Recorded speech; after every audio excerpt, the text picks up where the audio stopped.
Let me begin, Linda, by asking you, if you hear the word diabetes, what comes to your mind?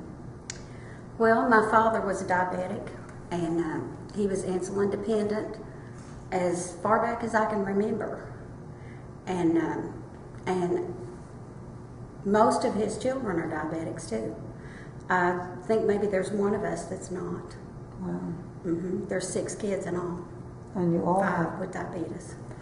And so tell me about your experience, your personal experience. I've had diabetes for about 30 years, and I really paid close attention in the beginning, and I really watched what I ate, and I tried to do right. But then after a while, I just slacked off, and I became a nurse after that, and it was more important to me then, in the beginning, but then I slacked off again, and I've had high A1Cs for the last several years, and with one thing or another, I just haven't taken care of myself until 3 months ago. And 3 months ago, I really buckled down and changed my eating styles and my lifestyle. And I think that's helped, and I'm anxious to go next week to the doctor and see what my A1C is again. Excellent. And what was it that motivated you to try harder? I guess it was my doctor. I went to him, and he told me I was going to have to do something or I'd start having problems. I've never had any problems with my eyes or with neuropathy or anything like that, but I don't want to either. And I know you have asthma. I have asthma and some other health problems, and I just can't complicate it with diabetes. One of the things that I just kind of learned myself lately is there seems to be a relationship between asthma and diabetes. Really? That people with diabetes seem to have a higher rate of asthma and vice versa.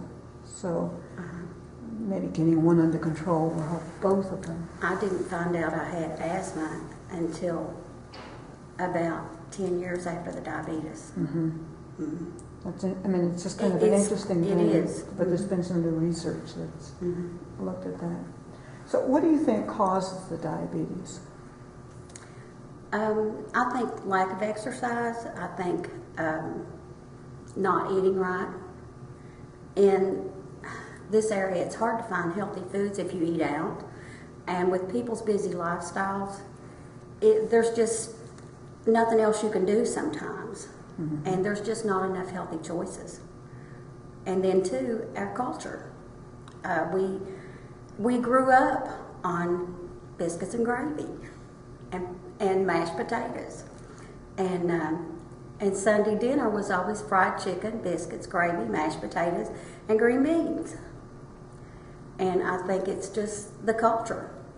When you were growing up, did you have a big family Sunday dinners or? Always.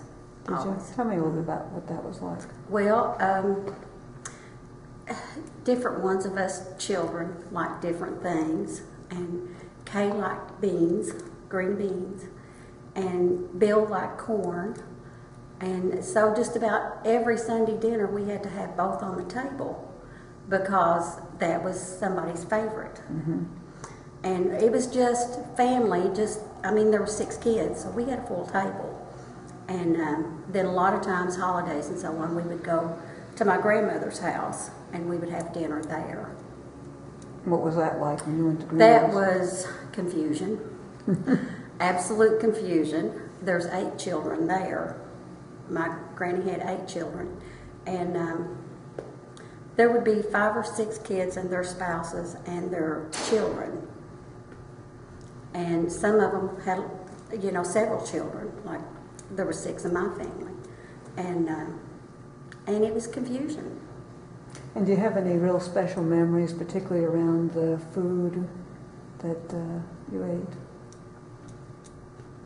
My mom made a graham cracker cake every year for Christmas, and it had dates and nuts in it, and it was so good. And I remember that. And for a long time, I made it at Christmas after she was gone. But I don't anymore. In fact, we hardly ever have dessert. So that's a real change. That's a real change. I don't fix bread every meal. I used to fix bread every meal too. Either biscuits or cornbread. And I just don't do that anymore. And my husband is pre-diabetic, so he controls his with diet. And he does pretty well, but he wouldn't if I wasn't there to help. So how do you support each other?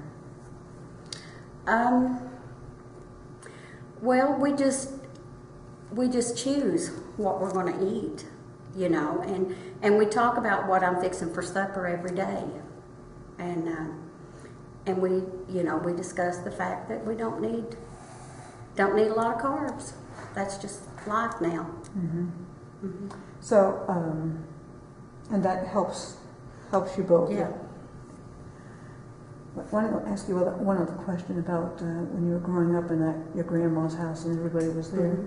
After you got done eating, what did you all do? Well, the kids usually went outside. We would always play in the chicken house. The chicken house had a big bed springs suspended from chains for the chickens to roost on.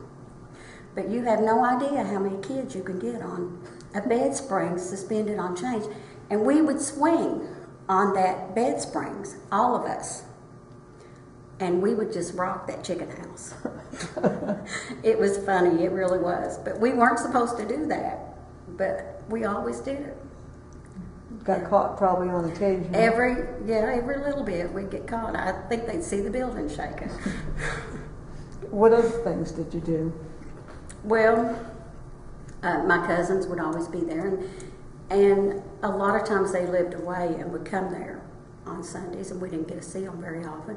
And we played in the barn, and we played tag, and we just played in the yard, and we always had a good time. There was always a bunch of us. I have pictures at home that has maybe 10 or 11 cousins in it, in each picture.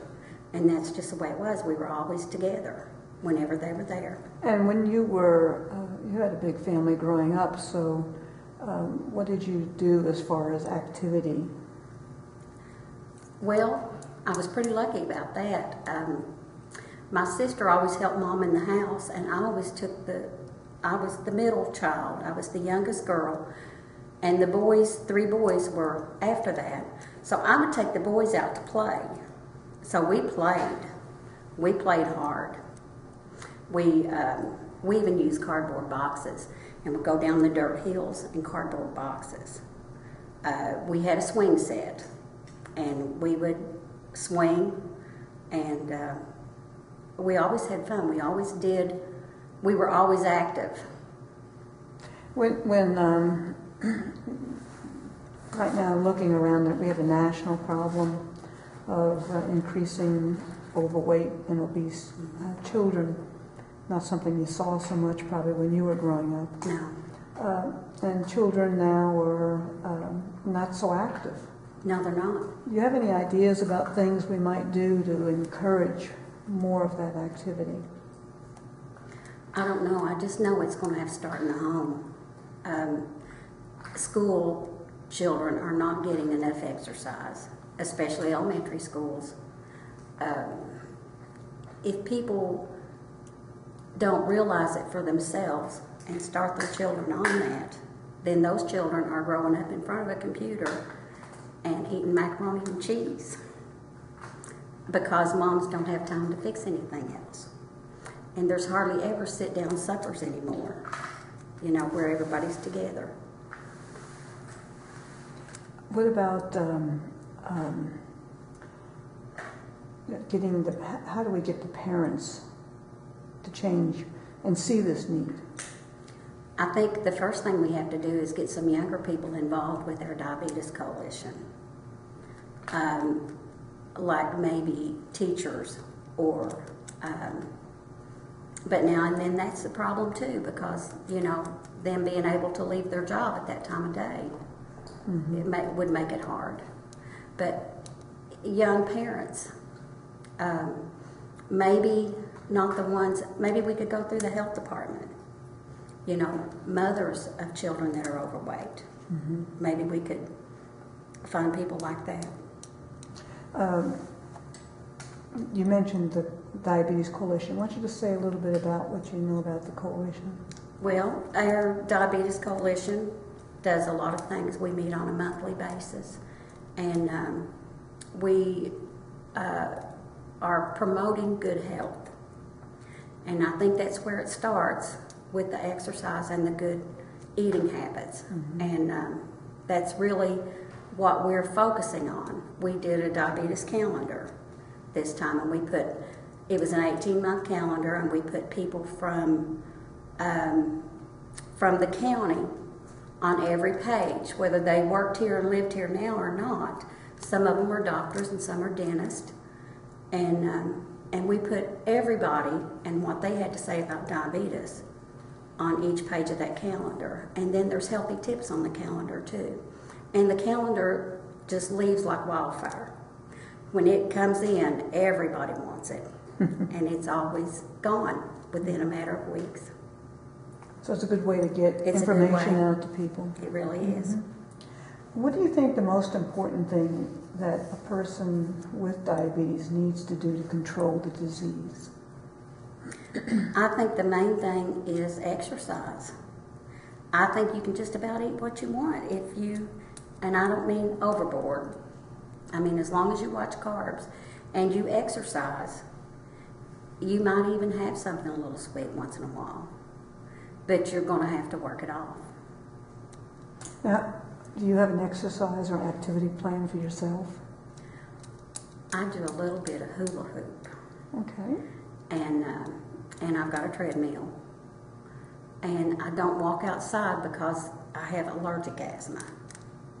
So that's hard for me.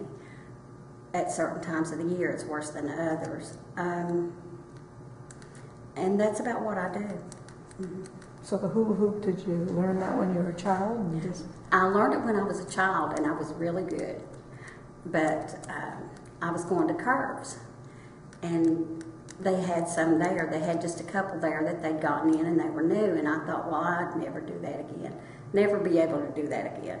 Well, so I ordered one because I didn't want to do it in front of everybody. I ordered one and took it home, and I learned to do it again. Is it fun? Yeah. They're weighted hula hoops. And I think mine's 2 pounds, and it's a real good weight. You ever jump rope? No. Did you do it when you were a child? Yeah, I did it when I was a child. I think right now arthritis would prevent that. Some things do get a little more challenging. Yes, they do. They do. I was just wondering if there are ways that your friends or neighbors or people you know in the community give you support or assist you with your diabetes in any way. Well, what I'm thinking about right now, I haven't done it yet, and I've been planning to, but I wanted to wait till the kids got back in school. And I got a couple things out of the way, and then I am going to start an exercise class at the fire department. And the way other people are supporting me is they're going to come to that class, and I'm going to get exercise too. And make it fun. Yeah, and it'll be fun. There's a lot of family going to come, and neighbors and people out our way. Yeah, it used to be people had time to get together and talk and maybe have a cup of coffee. Well, we thought maybe even 7 o'clock at night. That way, the ones at work can still come. Supper is over with, and families are out of the way, and we can do that, and we can stay as long as we want. Will there be accommodation for people that have different abilities to do exercise? Yes, yeah. The exercise that I'm thinking about is bands, and That's those rubber. Yeah, the bands. I have a program with that, and I have gentle yoga, And that way anybody can make it as hard or as easy as they want. That sounds like fun. I think so. I think it will be. Now, do you think that there are things in the community, in the county, that actually are risks for diabetes? And if so, what might they be? Well, I hate to say this, but church dinners, they're not that often, but when they have them, everything is chicken and dumplings or something really good, but really bad for you. Are you the only one in your church that has diabetes? I just recently started going to a new church, so I really don't know right now. Okay. In your previous experience, then, were you the only one, or? I didn't know of anybody else. Okay. No, I did. There was the wife of a previous pastor, and she had insulin-dependent diabetes, and she ended up with open heart surgery. And she lost so much weight that she's not even on any medicine now. No insulin, no medicine. Well, no good getting sick, but yeah, nice. No good getting sick, but it had a good effect. It's kind of interesting that people tend to not talk about diabetes very much. They really don't. I probably caught more of it when I worked at the health department, and. You know, it was funny. I would tell mothers that their children were overweight, that their children were above where they should be. And mothers don't want to hear it. Mothers shut you out, and mothers even get mad when you tell them that. So, is there a better way we can do it? I really don't know. I don't know what it would be. You know, when you talk about exercise to them, and they say, well, that's just baby fat. But now this baby fat's gone too far. So we're going to have to find some new ways to give information to folks. Yeah. Do you have any suggestions about ways to work with families and parents of children to help them understand what they need to know and maybe change? I really don't know unless we go through the schools and educate the children and let them educate the parents. And what about the teachers themselves? Are they? The teachers, I found when I talked to some teachers that they are interested in it, and they're worried about kids. Well, I think I've asked you most of the things that I wanted to. Is there anything that we didn't talk about that you'd like to say in conclusion? I don't know.